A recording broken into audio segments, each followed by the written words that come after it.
தேவன் உங்களோட பேசணுமா? சிம்பிளா சொல்றேன், ஸ்கிப் பண்ணாம பாருங்க. தேவன் பேசுகிறத கேட்கறதற்கு தனி திறமை ஒன்றும் தேவையில்லை. தேவனோட பிள்ளைகளா இருந்தா போதும், அவர் சத்தத்தை நம்மளால கேட்க முடியும். வேதத்துல சொல்லுகிறது, என் ஆடுகள் என் சத்தத்தை கேட்கும்.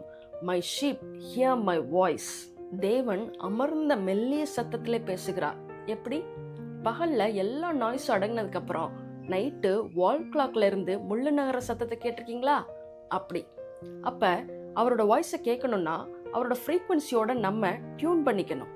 2S ஃபார்முலா ஞாபகம் வச்சுக்கோங்க. Be silent and be still. அமைதிப்படுத்த வேண்டும், அமர்ந்திருக்க வேண்டும்.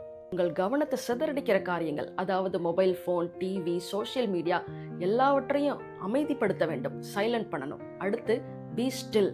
ஜெபம், துதி, தேவனுடைய வார்த்தையை தியானிக்கிறதன் மூலமா தேவனுடைய சமூகத்துல உங்க ஆத்மாவை அமர்ந்திருக்க பண்ண வேண்டும். தேவனுடைய வார்த்தை கிறிஸ்டல் கிளியரா உங்களுக்குள்ள கேட்கும். இந்த காதுல இல்ல,